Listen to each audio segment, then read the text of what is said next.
अस्सलाम वालेकुम गाइस, कैसे हैं आप। उम्मीद करता हूं कि आप सब खैरियत से होंगे, खुश होंगे और हमारी दुआ है कि हमेशा खुश रहें, हंसते और मुस्कुराते रहें। मेरा नाम है रहमान अनवर और मैं हूं ज़फ़र इकबाल। और आज हम जिस वीडियो पर रिएक्ट करने जा रहे हैं, इस वीडियो का टाइटल है Pakistan personal attack on PM Modi, Jaishankar reminds Pakistan of 1971 war loss. तो देखते हैं भाई वीडियो, क्योंकि आज क्या भाई बोले 16 दिसंबर सरेंडर डे भाई। सरेंडर डे भी था। सुबह से भाई मैं तो कमेंट्स 16 वाला ही देख रहा हूँ, 16 ही सरेंडर यही चीज़ें मैं देख रहा हूँ भाई सुबह से आज। खैर भाई, तो और ये भी कुछ हमारे जो फॉरेन मिनिस्टर साहब है उन्होंने हमें कोई आते जाते बात कर दिया, तो क्योंकि इनको अब यही चीज़ मिली हुई है इंडिया।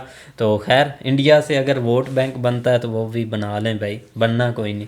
करते हैं भाई वीडियो फिर स्टार्ट। नमस्कार and welcome to world affairs. मैं प्रशांत धवन। नाउ रिसेंटली आपने न्यूज में सुना होगा कि पाकिस्तान के विदेश मंत्री बिलावल भुट्टो ने बिल्कुल पर्सनल अटैक किया है इंडिया के प्राइम मिनिस्टर पर, और उसके रिस्पांस में हमने देखा इस तरीके से दिल्ली में कई जगह प्रोटेस्ट भी हुए हैं। पाकिस्तान का जो हाई कमीशन है इंडिया में, उसके सामने भी प्रोटेस्ट हुए हैं। ना इस वीडियो में मैं आपको बताऊंगा कि रिसेंटली हुआ क्या है। ये जो बहुत सारी न्यूज आ रही है कि जयशंकर साहब ने ये कहा, पाकिस्तान की तरफ से ये कहा गया, बेसिकली हुआ क्या है, अचानक से इंडिया पाकिस्तान के बीच में ये सारी स्टेटमेंट्स एक्सचेंज करी क्यों जा रही है। देखो पहले यहां पर जान लो बेसिक्स।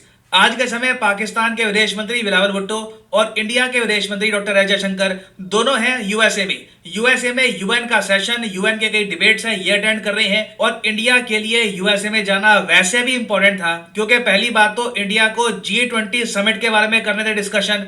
उसके अलावा इंडिया आज के समय प्रेसिडेंट है यूएन सिक्योरिटी काउंसिल का। इसलिए आपने देखा होगा कि यूएन की जो वेबसाइट है वहां पे भी लिखा हुआ है यूएन सिक्योरिटी काउंसिल प्रेसिडेंट दिसंबर 2022 इंडिया। और जयशंकर साहब जब यूएन सिक्योरिटी काउंसिल में बैठे तो यहां पर भी आप देख पाओगे लिखा हुआ है India president of this month. तो इंडिया भी ये प्रेसिडेंट, तकलीफ यहाँ है पे सर। बातचीत हो रही थी ग्लोबल टेररिज्म के बारे में कि ग्लोबल टेररिज्म से कैसे हम लड़ सकते हैं, भविष्य में हमारी रणनीति क्या होनी चाहिए आतंकवाद से निपटने में। और इस दौरान डॉक्टर जयशंकर साहब ने इनडायरेक्टली मेंशन किया पाकिस्तान और चाइना को।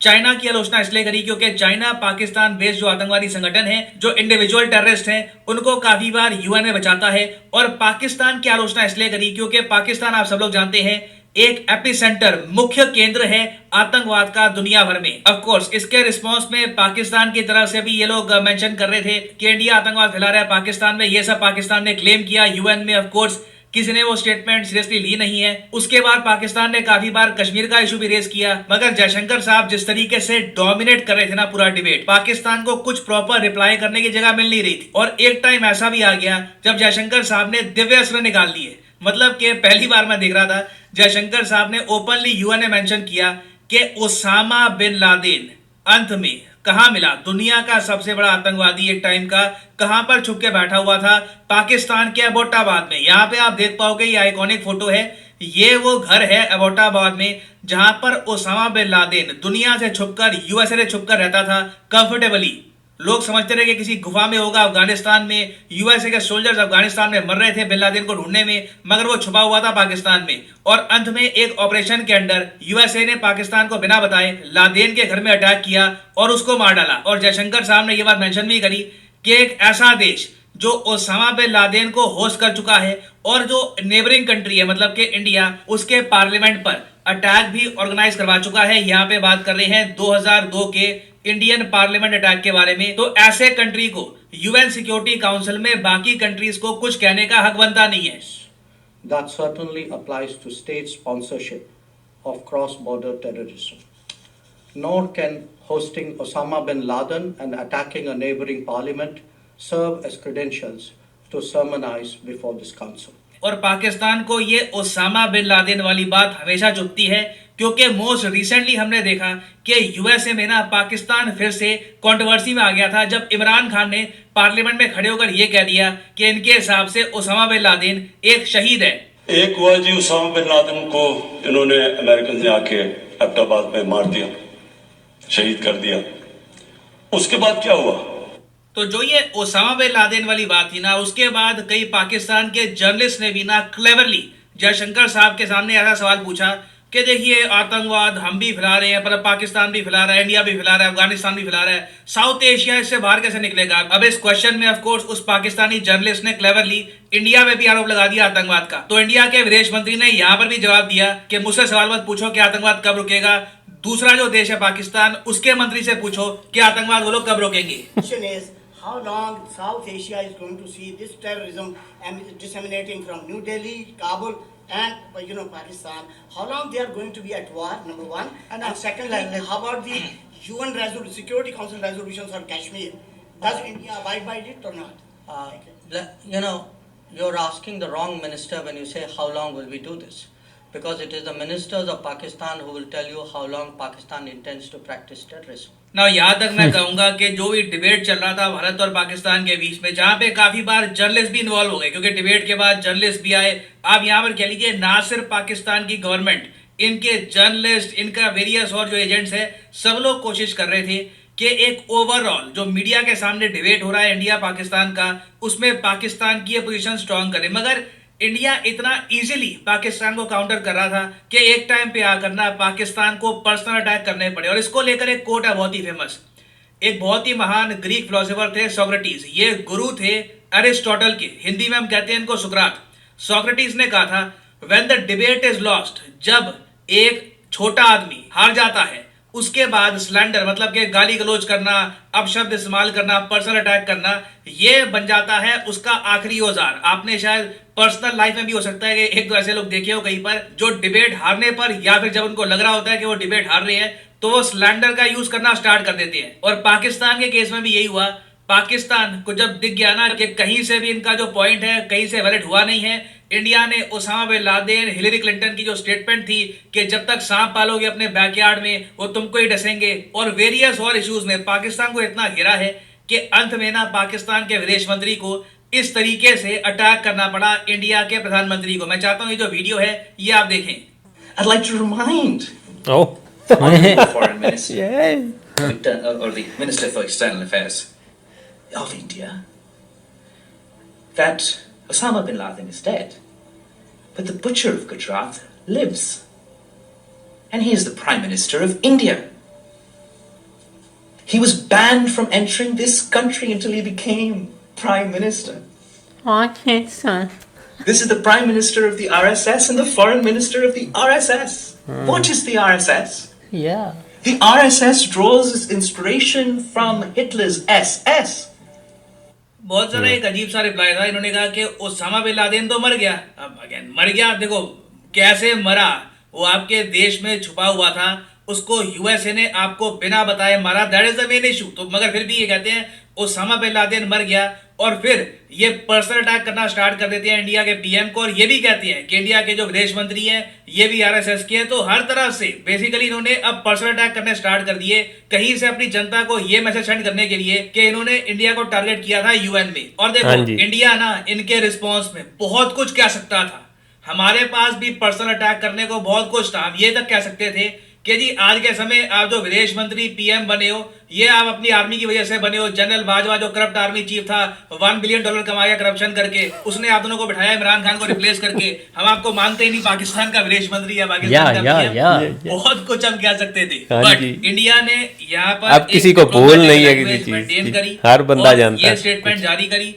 कि पाकिस्तान ने पहली बात तो एक नया लो बना दिया है, एक बहुत ही लो लेवल की कमेंट करी है, और शायद पाकिस्तान भूल चुका है कि आज का दिन 16 दिसंबर 1971 ये वो दिन है जब इंडिया और बांग्लादेश दोनों सेलिब्रेट करते हैं एज विक्ट्री डे। और विक्ट्री डे में हमने ये देखा कि पाकिस्तान की जो जेनोसाइड थी अगेंस्ट एथनिक बंगालीज और हिंदूज, ये फाइनली खत्म हुई। और उसके बाद इंडिया ने यहाँ पर यह भी ऐड किया कि पाकिस्तान के विदेश मंत्री का जो अनसिविलाइज्ड बिहेवियर है, इसका रीजन यही हो सकता है कि पाकिस्तान खुद आतंकवाद को अपने देश में कंट्रोल नहीं कर पा रहा है। इनको पता है कि इंडिया बोलेगा कि आतंकवाद कंट्रोल करो, पाकिस्तान खुद कुछ कर नहीं पाएगा उसके बारे में। आगे इंडिया ने यह भी कहा है कि जिस तरीके से हम लोग मेक इन इंडिया के अंडर करें मैन्युफैक्चरिंग, वैसे ही पाकिस्तान आज के समय make in Pakistan terrorism supply कर रहा है दुनिया भर में। फिर हमने यही मेंशन किया है कि पाकिस्तान में आज के समय 126 यूएन डेजिग्नेटेड आतंकवादी हैं और 27 यूएन डेजिग्नेटेड एंटिटीज हैं। दुनिया में कोई देश नहीं है, ना सीरिया, ना ईरान, ना अफगानिस्तान, दुनिया में कोई देश आपको नहीं मिलेगा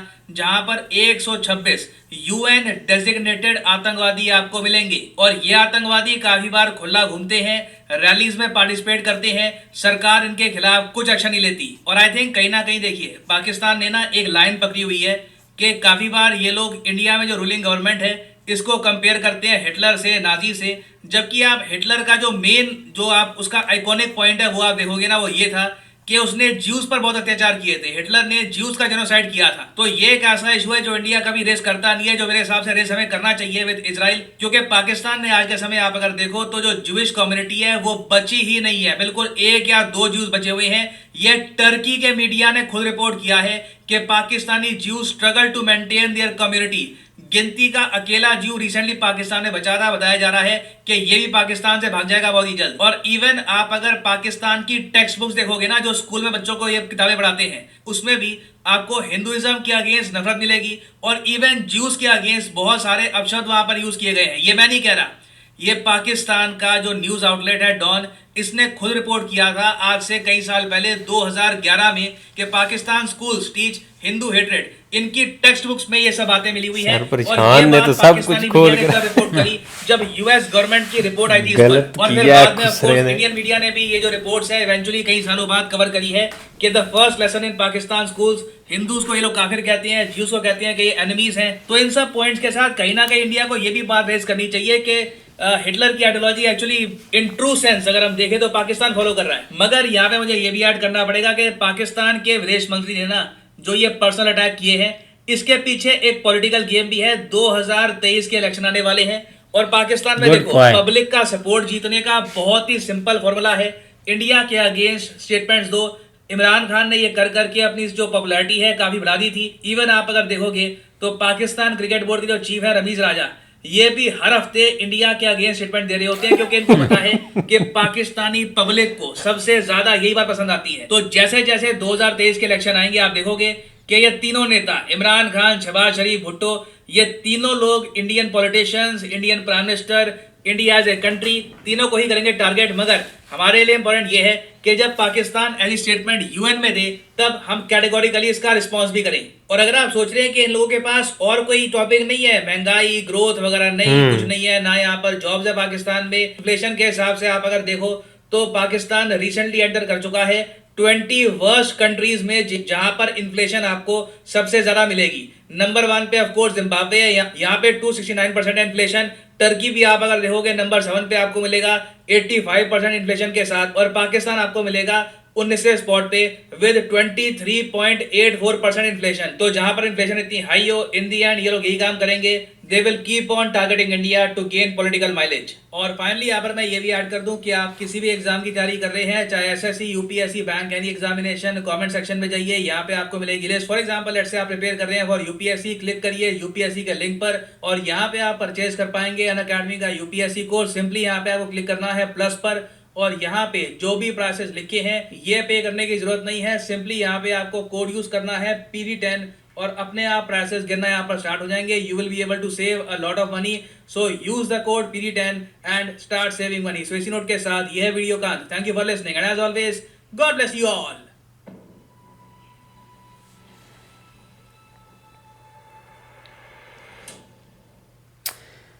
हाँ जी गाइस, तो जैसा कि आप वीडियो देख रहे थे, बिल्कुल अब अगर देखा जाए तो ये स्टेटमेंट अगर जो दी है ना भाई बिलावल साहब ने, चलो खैर हैं तो हमारे वो भाई फॉरेन मिनिस्टर, ठीक है, वो एक भाई मैं स्टार्ट में उनके बारे में बता दूं कि यहाँ पे इधर पाकिस्तान में तकरीबन कोई 80 to 85% जो है ना, इसको एक आदमी नहीं मानते। सीधी बात है भाई, इसको समझते ही नहीं कि ये एक मतलब एक मैन है या एक आदमी जिसको बोलते हैं। एक होती है औरत, एक होता है आदमी, तो उसको निचले वाला जो है ना वो समझते हैं। ये मैं आपको स्टार्ट में बता देता हूँ। आगे जो है ना इसके बोलने के अंदाज से आपको अंदाजा हो गया होगा ये किस तरह का। लेकिन खैर जो भी है वो उसकी भाई, अब उनको क्या कहना। लेकिन ये है कि जो उन्होंने भाई स्टेटमेंट दी है ना, ये थोड़ी सी ये है कि अब एक पर्सनल अटैक करना कोई उनका हक नहीं बनता। सबसे पहले जो पर्सनल है, ठीक है, आप किसी वाक़े के साथ जोड़ दें, उन्होंने आपको भाई जोड़ा, एक प्रूफ भी है, क्योंकि अब उसामा बिन लादेन वाला कौन बोलता है कि ये छुपने वाली चीज़ है?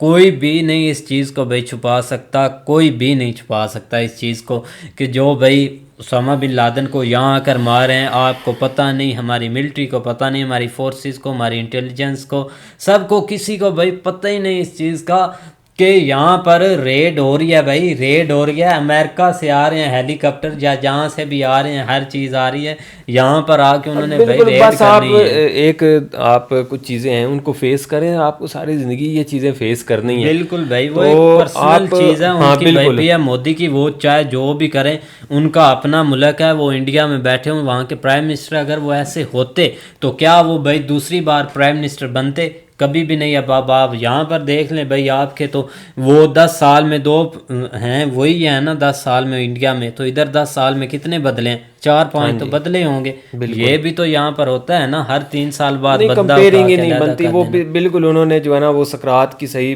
मिसाल दी है कि जब आप दलील के साथ नहीं जीत सकते तो उस वक्त पर्सनल अटैक करते हैं, अटैक पे आ जाता है बंदा। तो ये बिल्कुल सही बात है। तो दलील तो खैर हमें पता है कि कोई नहीं है इनके पास किसी किस्म की, तो ज़ाहिर बात है अब बजाय इसके कि वो इस चीज़ को एक्सेप्ट करें या उसके ऊपर थोड़ा शर्मिंदगी का एहसास करें, तो ये आगे से इस तरह के जो है ना वो अटैक बिल्कुल नहीं करने चाहिए। ठीक है, आप एक पता नहीं किसने उठा के कहाँ पे रख दिया है, हम तो खुद उस चीज़ के ऊपर अफसरदा है, किसी ने उठा के रखा है इस बंदे को, हम तो इस चीज़ को किसी चीज़ में गिनते ही नहीं। कल को मैं भी भाई हमारा प्राइम मिनिस्टर भी बन जाए, हमें तो ये भी कोई पता नहीं है। Waiting bro. हाँ सही बात है भाई, हमें कोई इस चीज़ का नहीं पता कि कल को हम इसके जो है ना वो यही लिख रहे होंगे कि प्राइम मिनिस्टर बिलावल भुट्टो साहब। हाँ नहीं, ये कह दिया जाए क्योंकि यहाँ पे एवरीथिंग इज पॉसिबल, हर चीज़ मुमकिन है, कोई पता नहीं। कल को कोई किसी को पता चल जाए रहमान का किसी को, तो वो उठा के इसको जो है ना ले जाए कि भाई इसको प्राइम मिनिस्टर बना देते हैं। तो यहाँ पे कोई पता नहीं लगता कि क्या है। लिहाजा भाई हमें फेस करना पड़ रहा है और हम फेस करेंगे और बहुत कुछ फेस कर रहे हैं और करना ही पड़ना है। और क्या कर सकते हैं यार, कोई प्रोफेशनल बंदा हो हाथ में कुछ, ठीक है ना। शाह महमूद कुरैशी वो बहुत हद तक जो है ना वो प्रोफेशनल बंदे थे, उनका एक्सपीरियंस था, लेकिन उन्होंने आज तक ऐसी कोई स्टेटमेंट हमने नहीं ना तो ठीक है एक, लेकिन ये कि आगे से इलेक्शन भी है, कुछ मजबूरियां भी हैं, कुछ हम समझ भी सकते हैं, लेकिन ये है कि ये फिर वो ऑलरेडी बहुत ज़्यादा मामले जो है ना वो इंडिया पाकिस्तान की अवाम के ख़राब हैं। जब इस तरह की स्टेटमेंट्स ओपनली आएंगी तो फिर मामला जो है ना वो भाई, और भाई सबसे ज़्यादा जाहिल तो इन्होंने भाई बनाया हुआ है अवाम को, ठीक है ना। लड़ा कर भाई खुद पता नहीं इनका क्या माइंड है। बेचारी अवाम अब उसने स्टेटमेंट दी है, ज़ाहिर सी बात है भाई इंडियंस पब्लिक ने निकलना है, उधर से इधर और इधर से उधर, भाई ये चीज़ तो होनी है, लेकिन ये बस चलते ही रहना है। तो भाई लेकिन आज दिल्ली में निकले हुए थे इसके, बिल्कुल भाई दिल्ली में सफारत खाने के सामने एहतजाज लोगों ने किया हुआ था, एक पुरअमन एहतजाज जिसको बोलते हैं, जिसमें उन्होंने बैनर्स उठाए हुए थे और बहुत अच्छा तरीका था वो एहतजाज करने का।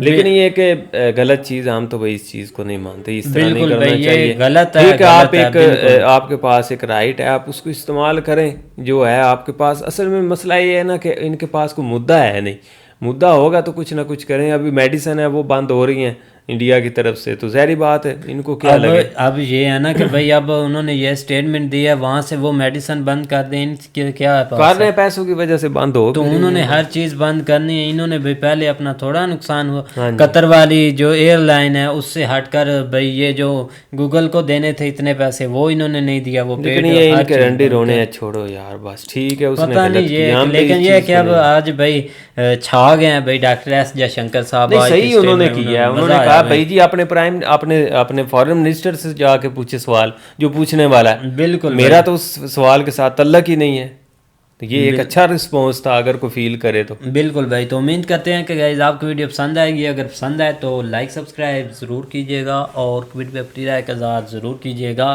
गुड बाय, टेक केयर, अल्लाह हाफिज़।